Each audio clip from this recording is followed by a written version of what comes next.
we've had various people look at the yard, and there's been an ongoing discussion about whether or not it was in fact suitable for any type of economic development, particularly given the condition of the buildings.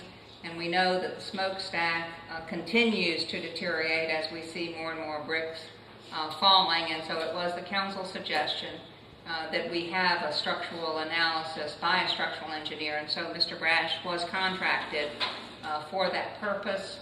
I would just mention that there is a very thorough, I think it's about 40-page report that Mr. Brash has submitted. Council has a copy of that, and as a result of their review of the study, it was suggested that we have a public presentation of Mr. Brash's findings as we continue to decide and deliberate what should be done with that property. It's been in the ownership of the town for about 16 years now, and has been encumbered by a lot of different issues, and we think we're finally at a point in the history of the yard that we could move forward, hopefully to market that property for future development and future jobs in our community. So with that, Mr. Brash, if you want to go forward with your presentation. There should be an effort by the town to try to save those buildings, or they're in such a condition that, and clearly asbestos is an issue, and we know that they need to be removed. That has been considered by many a prime economic development site, but I have to say in the time that I've been here, we haven't had much interest in it given the condition of the buildings, as well as the fact that until recently CSX was using the property even though it technically belonged to the town. Okay, well, I'll summarize each building as it goes. I'll just go through the whole thing here quickly, and then give you a summary in the end. The bathhouse, I don't think that can be used for anything because it's in such, the brick is in such bad shape, the water's infiltrated it, and I really don't think it can be salvaged without a great deal of money. Building 1 and 1A, both of those buildings have got the roof is basically gone, and I estimated it'd take about $500,000 to replace that roof on just building number 1. Building 2, it's full of asbestos, large pits. There's a fair amount of structural steel in there to salvage.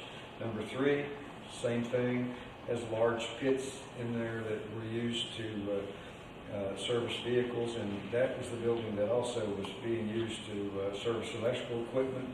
That's the building that has the basement that's flooded. Number 4, the roof in that building is fairly good condition, but again, that building and building number 5 is so full of large pits and various railroad equipment that I think it'd be nearly impossible without a great deal of money to be able to use and renovate any of those buildings for any kind of, to hold any kind of a venue. I think basically what my recommendation for this whole complex would be to take it down and try to do something with the property in general. I think it would be much inordinately expensive to try to salvage any of the buildings. Each and every one of them has some aspect that would make it very, very, very difficult to renovate and reuse as an alternate use.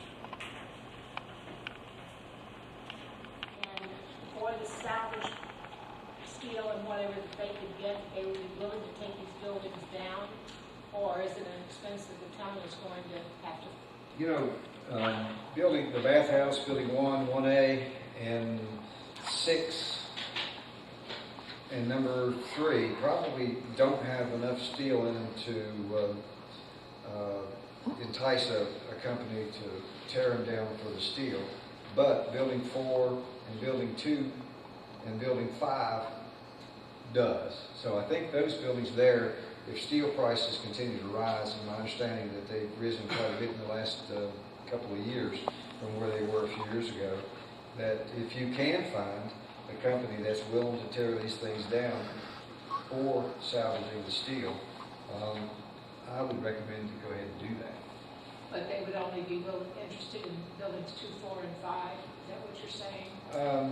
Yeah, 3, 2, 4, and 5 would be the buildings that would have the most steel in them that would be able to salvage. I'm not sure that they'd be able to haul all this brick It's a lot of brick. Like building 1 is, some parts of that building are 5 width brick thick. So there's going to be a lot of debris that would have to be hauled off. I don't know if you could haul that material away from the site to dispose of at a separate site for the money you could get for the structural steel in there. My thought may be that you might be able to tear these things down, find an area down there that you could store and put all this brick in there, and then they would take the structural steel away.